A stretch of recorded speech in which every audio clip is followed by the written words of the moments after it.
자기 절제로 시작하는 사순절이라고 하는 제목으로 사순절 첫째 주일 예배에 함께 말씀을 나누겠습니다.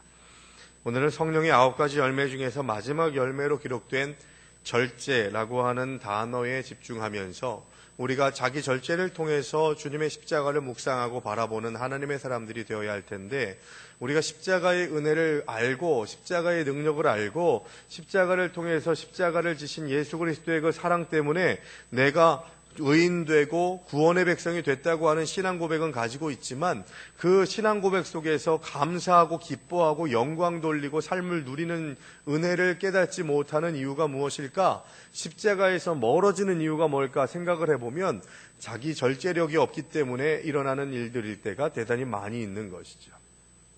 그러니까 십자가의 은혜를 흐트러뜨리는 것이 내가 하고 싶은 대로 하고 내가 멋대로 살고 내 뜻대로 살아가려고 하는 것들 때문에 십자가의 은혜를 유지하지 못할 때가 대단히 많이 있다는 겁니다. 이 절제라고 하는 단어를 한자어로 보면 대단히 중요한 의미가 거기에 담겨 있는 것 같아요. 이 절제라고 하는 이 말을 한자로 풀면 이 마디 절자를 씁니다. 이 마디 절자의 이 변을, 이 부수를 보게 되면요, 그 대나무 죽자의 그 글자가 변에 들어가 있습니다. 그러니까 절제라고 하는 단어를 쓸 때 절자가 대나무 죽자와 연결되어 있는 그런 의미를 담고 있다라고 하는 이야기죠. 그러니까 대나무를 여러분 잘라보시면 그 마디마디마다 어떻게 되어 있어요? 막혀 있어요? 뚫려 있어요? 대나무밥 좀 많이 드셔보시지 않았습니까? 제가 먹은 대나무 밥통을 섞으면 이렇게 올려놓으면 아마 대나무 숲이 만들어질 텐데, 여러분 대나무 하나를 이렇게 자르면 큰 거는요 몇십 개의 밥통이 나올 정도로, 대나무 밥통이 나올 정도로 이 대나무의 이 마디는 다 닫혀 있죠. 그 의미예요, 여러분. 절제에서 이 마디 절자의 의미가 뭐냐 하면, 마치 불이 났을 때에 방화 셔터가 내려가서 불을 더 이상 안쪽으로 더 확장시키지 않도록 하기 위해 차단시키는 것, 이게 절제의 대단히 중요한 의미라는 거예요. 여러분, 우리가 이런 생각할 때 있지 않습니까? 누가 어떤 집사님한테 말로 상처를 줬어요. 김 집사님이 이 집사님한테 말로 상처를 줬더니만 상처받은 이 집사님이 어떤 반응을 보이냐 하면, 나 교회에서 김 집사가 나한테 상처 줬으니까 나 예배도 안 드리고 봉사도 안 하고 직분도 다 내려놓고 나 교회 떠날 거야 하는 생각을 가지는 그런 일들이 일어나게 되면 이 절제의 마디 절자의 의미가 무너지게 된 거예요. 사람으로 인해서 상처받았는데 하나님을 예배하는 것조차도 계속해서 그냥 먹고 들어가게 되는, 훼손되게 되는, 무너지게 되는 일들이 일어나는 것이 바로 절제의 은혜를 깨닫지 못하는 자들의 삶이라는 거죠. 설 명절에 저희 가족 중에서도 신앙생활 하지 않으시는 분들이 계세요. 제 기도 제목이고 숙제이긴 합니다만, 올해도 저희 작은아버지 중에 한 분께 좀 교회 좀 나가시죠. 조카가 목사인데 그렇게 몇십 년 동안 이렇게 버티고 그러세요. 아버지의 형님의 유언이기도 했는데 왜 이렇게 버티십니까? 둘째 작은아버지는 신앙생활 열심히 하시거든요. 저희 아버지 돌아가시고 난 다음에. 근데 셋째, 넷째 작은아버지가 그렇게 버티세요. 그래서 왜 그러시냐고 그렇게 여쭤보니까 이렇게 얘기하시더라고요.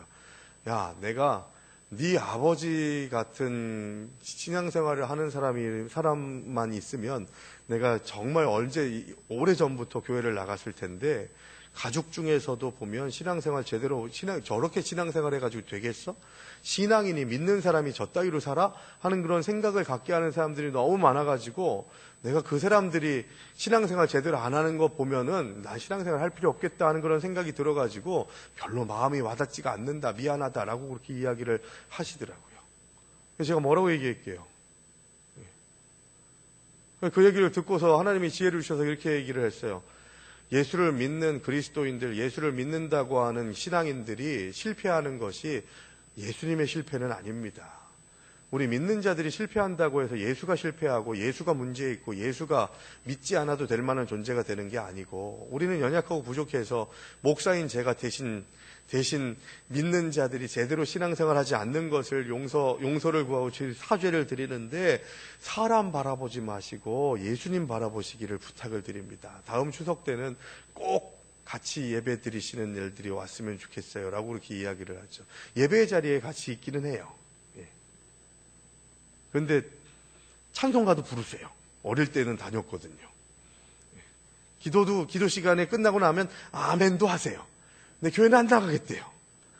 얼마나 깝깝하겠어요. 얼마나. 아유, 저 찬송 잘하시는데 작은아버지 좀 가셔야죠. 그러니까 그러면 다음부터는 찬송도 안 할게. 이렇게 얘기를 하시니.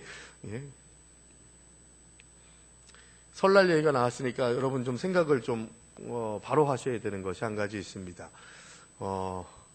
여러분 귀신이라는 것에 대해서 어떻게 생각하세요?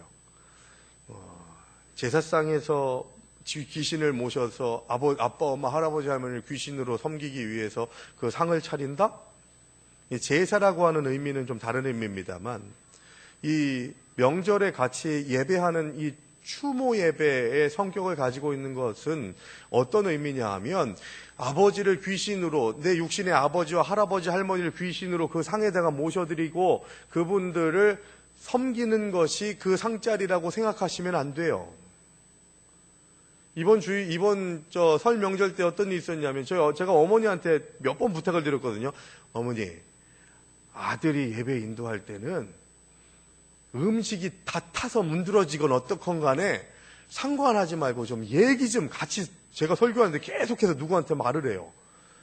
그래서 제발 좀 그러지 좀 말라고 그렇게 하는데 이번에도 또 그렇게 제가 설교하고 있는데 누님은 작은 어머니한테 뭘 해라 막 이렇게 얘기를 하는 거예요. 그래서 예배 끝나고 난 다음에 좀 얘기 좀 하시지 마시라니까. 왜 그러셨어요? 그러니까 어머니가 밥이 빨리 돼가지고 그래야 되는데 국 먼저 들어가면은 섭섭해 하잖아. 그렇게 얘기를 하시는 거예요. 이 무슨 얘기인지 아세요? 밥이 먼저 들어가고 국이 들어가야 되는데 국부터 들어가면은 들어와서 식사하는 그런 조상님들이 섭섭해 하신다는 거예요. 여러분 이런 생각을 권사님이 지금 뭔 말 하는 거예요? 그러면 목사가 지금 와가지고 그 조상님들 귀신들 오는데 이렇게 문 열어드리는 일들 한 거냐고. 여러분 생각하셔야 돼요.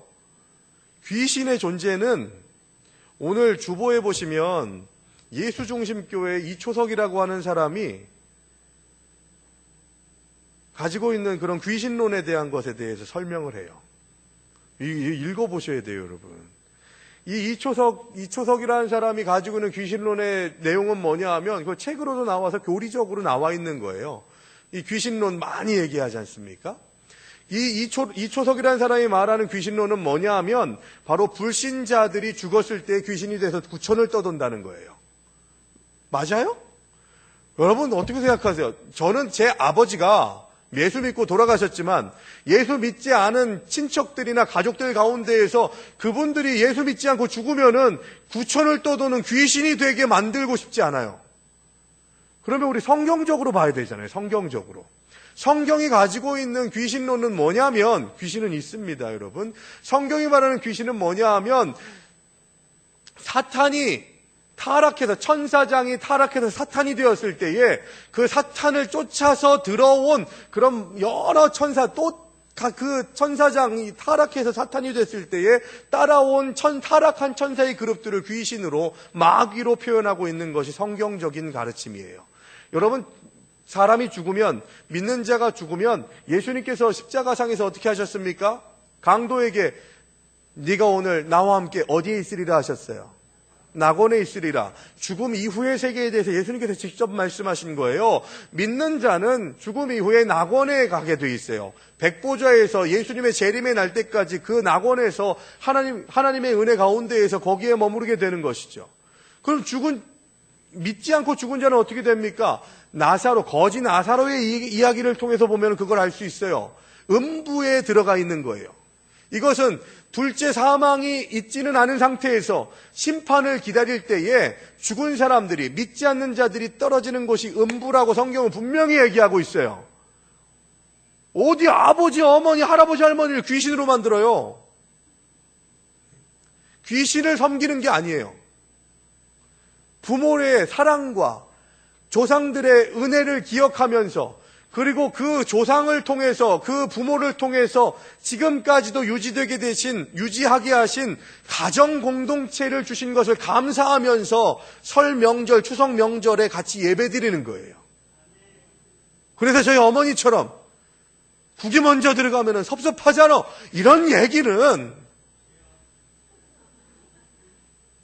절대로 생각하시면 안 돼요, 여러분.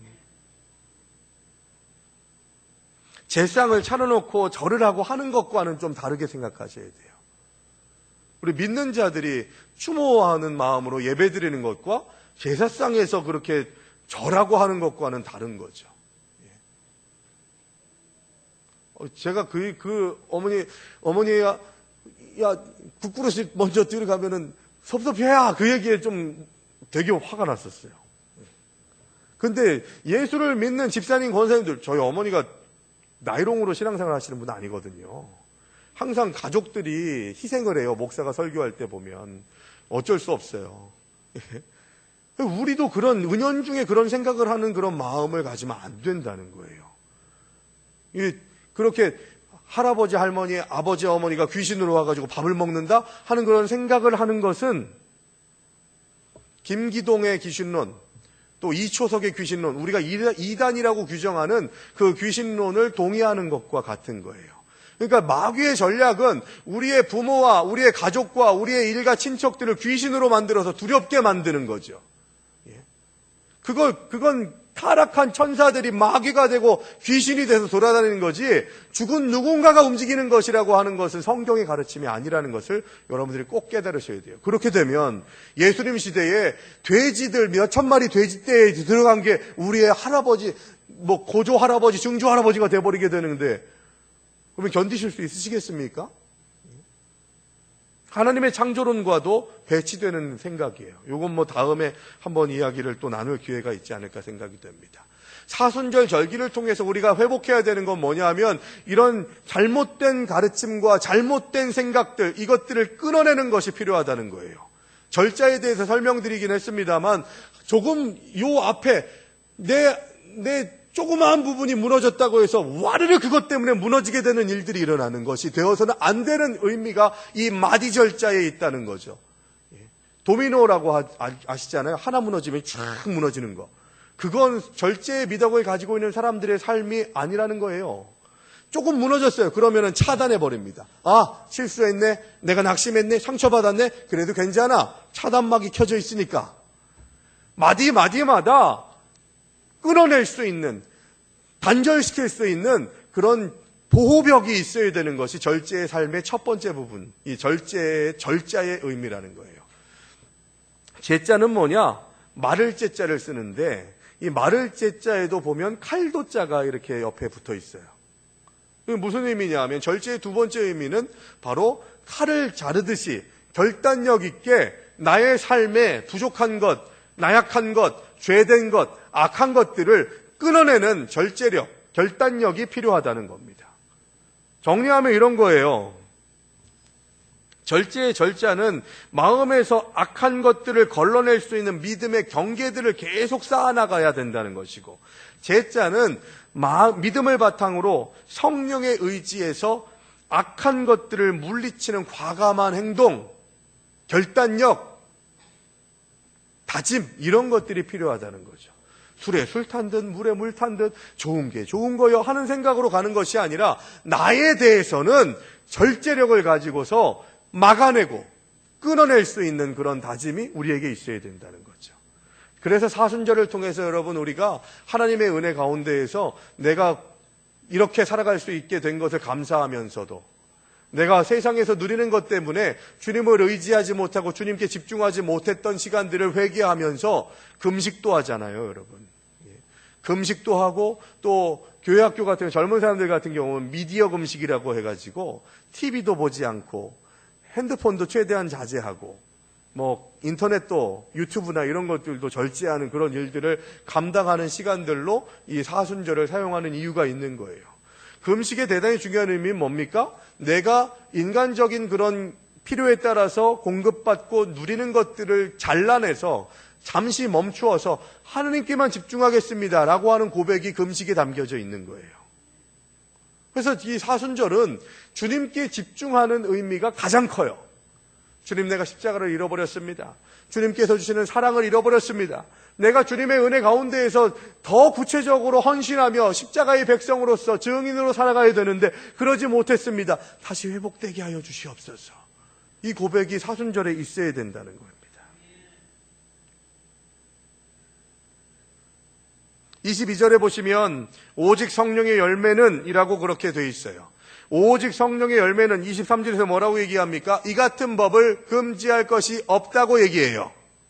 이 같은 것을 금지할 법이 없느니라 라고 얘기하죠. 그러니까 오직 성령의 열매는 이런 것들인데 이 같은 것을 금지할 법이 없다는 얘기는 아무도 그 열매를 통해서 헌신하고 쓰임받는 자들을 사단의 세력들이 아무리 달라붙어도 무너뜨릴 수 없다는 얘기예요.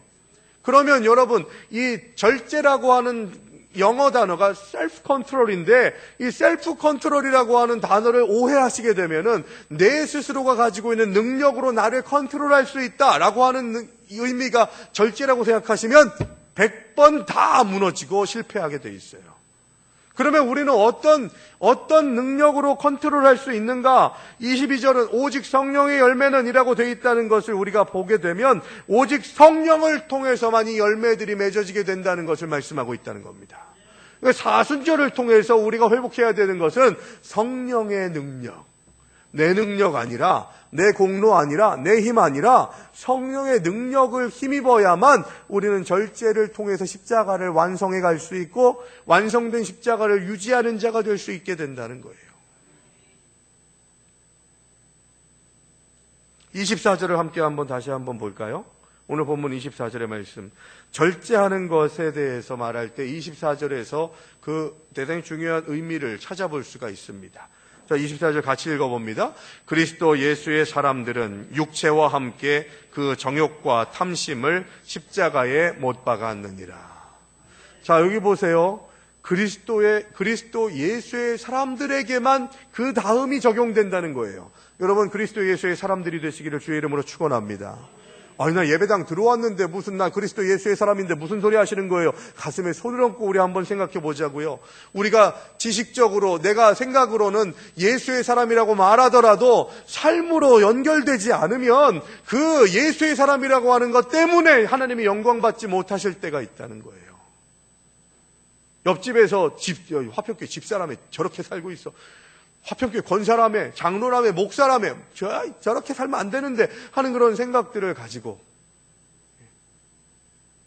얼마나 우리가 죄인된 모습인지 우리는 삶을 통해서 너무나도 많이 깨닫지 않습니까? 너무 쉽게 무너지잖아요. 명절이 돼가지고 처갓집에서 윷놀이를 했어요. 윷놀이를 했는데 방석을 이렇게 깔아놓고 윷을 던지잖아요. 방석에서 벗어나면은 무효잖아요. 방에서 딱 둘러 앉아가지고 방석을 깔고서 이제 던지는데 조카가 이렇게 딱 던졌는데요. 제 발이 맞아가지고 떨어질 게 안 떨어졌어요. 그런데 제가 윷놀이에 너무 심취한 나머지 거짓말한 거죠. 나 안 맞았어요, 안 맞았어요. 근데 죄인됨이 얼마나 대단한지. 그러니까 제 장인어른이 장로님이시거든요. 그러니까 장인어른이 옆에서 그러시대요. 아유, 목사님도 거짓말을 하네.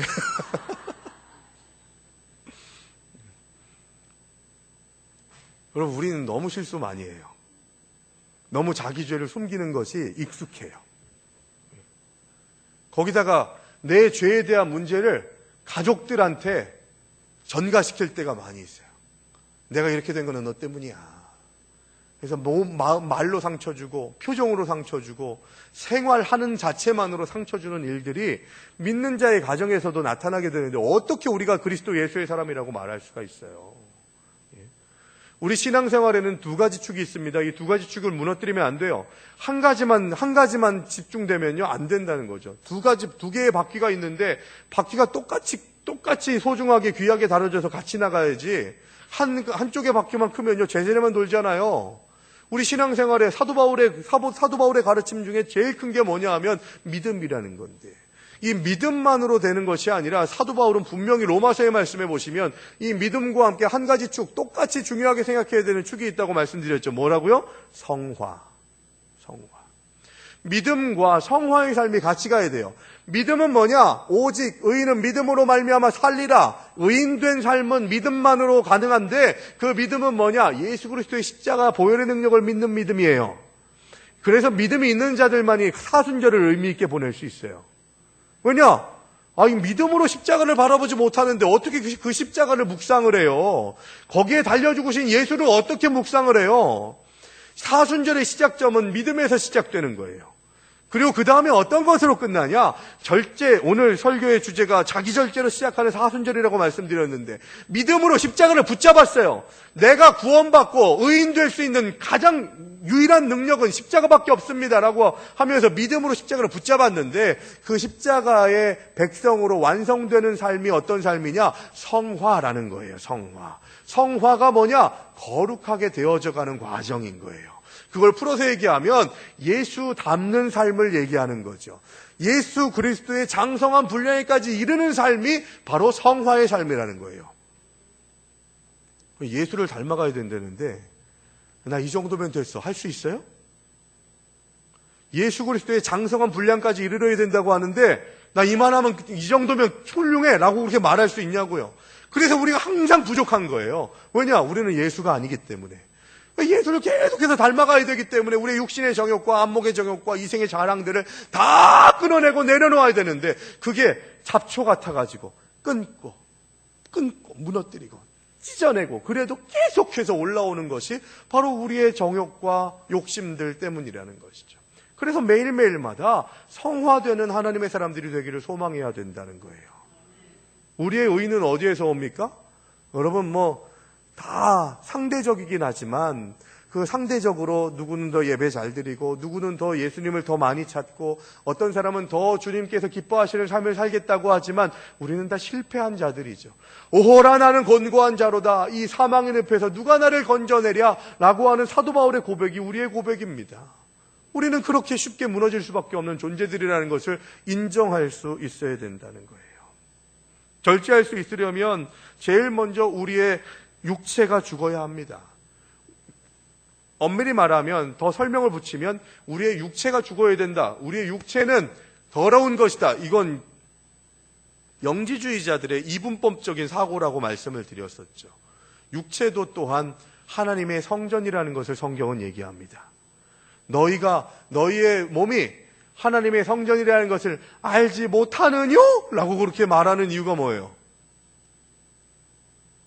그냥 너희의 육체는 하나님의 성전이다 라고 그렇게 말할 수 있는데, 질문하듯이 알지 못하느냐? 라고 그렇게 말한 이유는 강조하기 위한 거예요.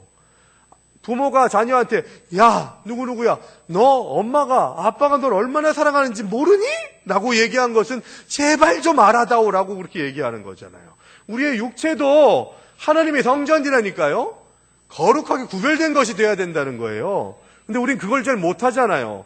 그래서 사순절을 통해서 우리의 육체적인 것들을 무너뜨리고 죽여야 되는 이유가 여기 있는 거예요. 내 육체에 집중하고 육체의 소욕에 집중하면 십자가에 집중하지 못하기 때문에 우리는 나를 죽이고 자기 십자가를 지는 자의 삶을 이 사순절을 통해서 회복할 수 있어야 된다는 겁니다. 나의 의가 어디서 나온다고요? 십자가에서 나와요. 내가 죄인인데 나를 의인 되게 하신 능력이 어디서 나온다고요? 십자가에서 예수님께서 나를 위해서 죽으신 그 사건을 통해서 내가 모양으로 봤을 때에는 자격으로 봤을 때에는 땡탈락이지만, 지금도 십자가의 공로 의지에서 주님의 십자가 붙잡으니까 내가 의인된 삶을 살게 하신 것이 하나님의 은혜입니다 라고 하는 고백을 할 수 있는 능력이 십자가에서 나온다니까요. 믿으십니까? 정말 믿으셔야 돼요, 여러분. 그래야 사순절을 그냥 휙 의미 없이 보내지 않아요. 이러한 십자가의 의를, 십자가의 공로로 우리가 의인된 삶을 살아갈 수 있는 삶에 대해서 소개한 구절이 바로 로마서에 나와요. 로마서 6장 12절에서 14절 말씀 여기 띄어지게 될 텐데 한번 보시죠. 로마서 6장 12절에서 14절 말씀 같이 읽겠습니다.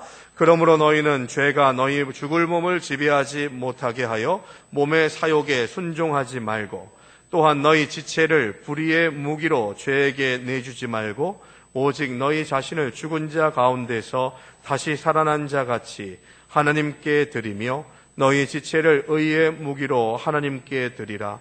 죄가 너희를 주장하지 못하리니 이는 너희가 법 아래에 있지 아니하고 은혜 아래에 있음이라. 믿으십니까? 우리가 은혜 아래에 있는 존재들이에요. 내가 아무리 발버둥 쳐도 하나님께서 원하시는 이 의의 수준까지 갈 수가 없다니까요. 그런데 십자가의 은혜를 누리고 아는 자들은 바로 십자가의 은혜로 의인된 삶을 허락받았다는 거예요. 근데 이게 흐트러지는 이유가 뭐냐? 몸의 사욕에 순종하는 일들이 일어나게 될 때, 육체의 욕심에 빠지게 될 때 그 십자가의 은혜가 흐트러지게 된다는 거예요. 그래서 너희의 지체를 불의의 무기로 죄에게 주지 말고, 여기 지체는요 우리의 몸을이라고 하는 얘기예요. 우리의 몸이 불의의 무기로 사용될 수 있다는 거예요. 마귀가 좋아하는 무기가 될 수 있다는 거예요. 우리 입술이 마귀의 무기로 얼마나 많이 사용됩니까? 사람을 죽이고 실망케 하고 낙심케 하고 상처 주면서, 그러고 나서 그 다음에 며칠 지나고 난 다음에는 뭐 그것 가지고 섭섭해하고 속상해하고 있어. 웃기고 있어요. 그것 때문에 상대방은 피를 철철 흘리고 있는데, 그것 가지고 뭐 상처받아? 라고 그렇게 얘기하시는 분들 보면요, 그것보다 더 약한 일, 더 사소한 일 가지고서 상처받으시는 분들이 많더라고요. 내 일에 대해서는 민감하고 남의 일에 대해서는 무감각하면 안 돼요. 죄에 대해서는 그러면 돼요. 죄에 대해서는, 내 죄에 대해서는 민감하고 남의 죄에 대해서는 무감각해야 돼요. 그 사람의 죄는 성령께서 다스리십니다. 반대로 누군가를 축복하고 누군가를 격려하고 하는 일들에 상대방에 대해서는 너무 무디고 나에 대해서는 너무 민감한 사람들이 너무 많은 거죠. 저도 거기에서 자유로울 수 없습니다만, 은혜 받고 의인이 되었다면서도 왜 자꾸 우리의 몸을 죄에게 함부로 내어주냐는 거예요. 십자가의 피 흘리심으로, 그 고귀한 희생으로 우리에게 의로움을 전해주셨는데 왜 우리는 그 고귀한 의로움을 지키지 못하고 개인적인 사욕을 부림으로 인해서 의인된 삶을 유지하지 못하느냐는 것이죠. 말씀의 결론을 맺습니다. 장로교 전통을 세워나간 이 존 칼빈이라고 하는 사람이 쓴 시대의 역작이라고 하는 고전이 있어요.